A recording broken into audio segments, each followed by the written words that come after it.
This is my first cup of coffee, and planning to make a V60. Just gonna put some water and boil.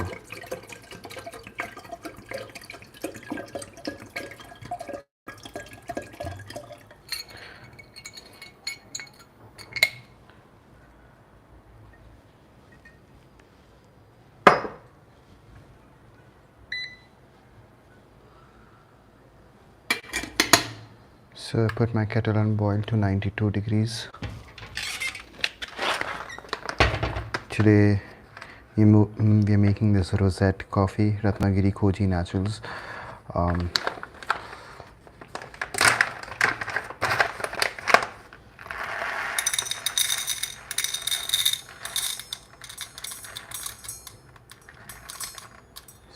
So I'm taking 15 grams of coffee.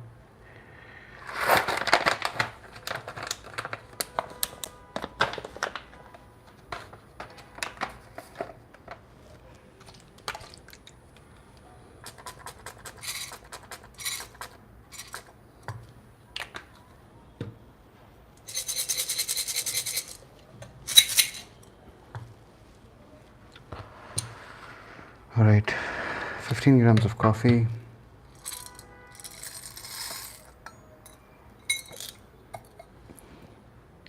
Into my grinder. I got a new K Ultra, so that's good. Mine set to 6.6 clicks. Right.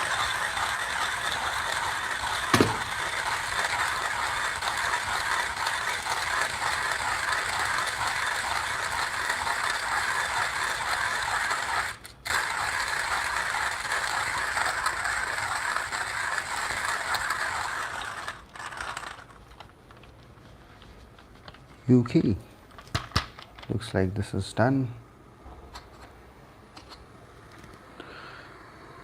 If you can see the grinds. Okay, all right, here's my V60.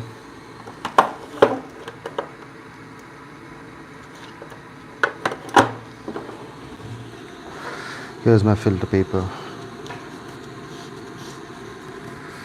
I don't know if you can see it, but I'm using the 01 because I'm making 1 cup of coffee. I would highly recommend using the appropriate brewer for the appropriate dosage. So for around 10 to 18 grams of coffee, I would suggest the V1, the size 1 actually. For anything above 18 to 24 or 30, I would suggest going to the size 2. Alright, I'm just going to wet my filter paper.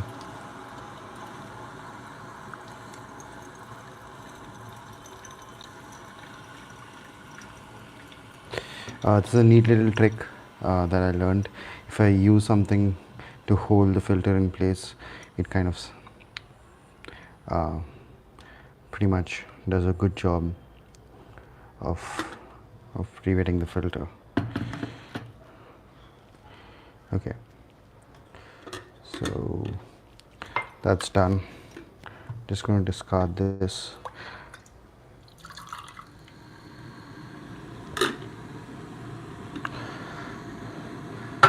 So people who are joining me currently, I'm brewing the Rossette coffee, Ratnagiri Koji Naturals. It's a beautiful coffee. It's a light roast. Again, it's a natural and Koji fermented. Koji is the fermentation that is used for making soya sauce. So that's something.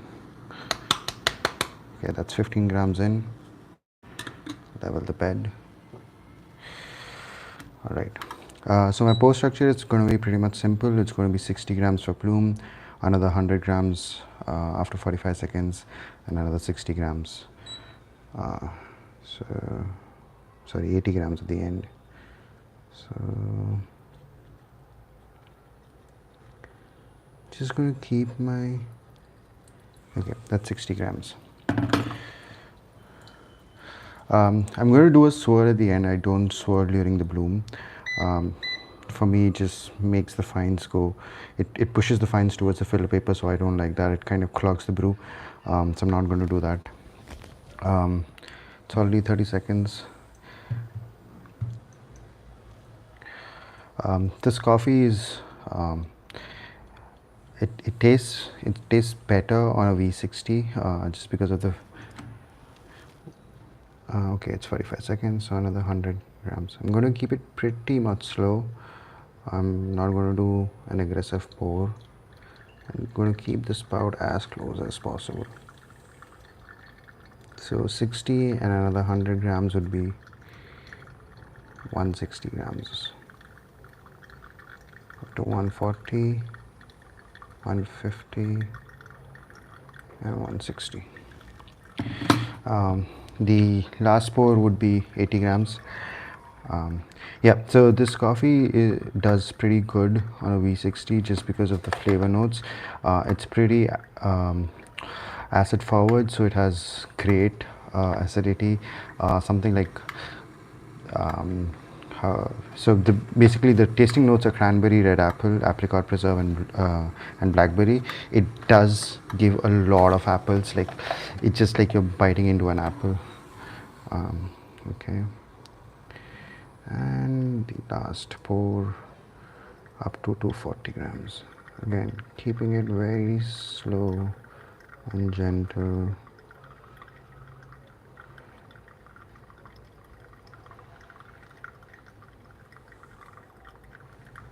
That's 240. I'm going to give one swirl just to even out the bed.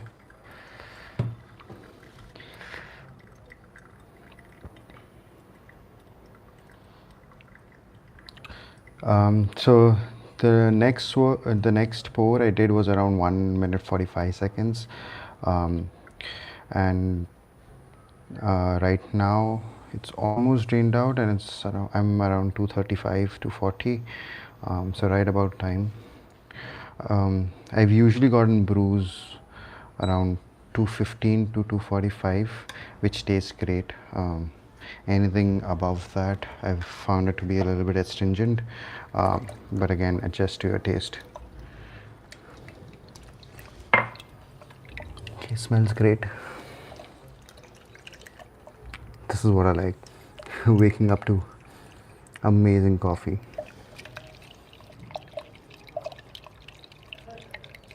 Can get that fruity smell.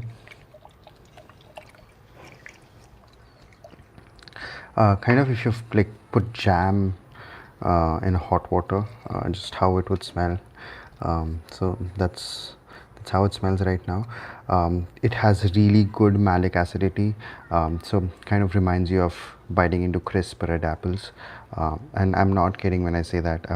I'm the last person who kind of do taste descriptors, but this coffee just tastes amazing. Just gonna pour out some, just because it's easier to cool it down.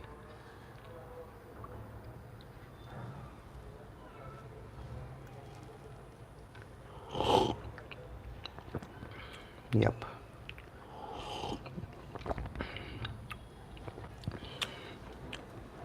Really great.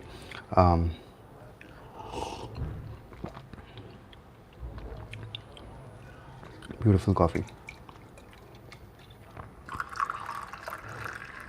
All right, so this is brew one. I'm going to kind of do this regularly online live brews, just to walk you through my process.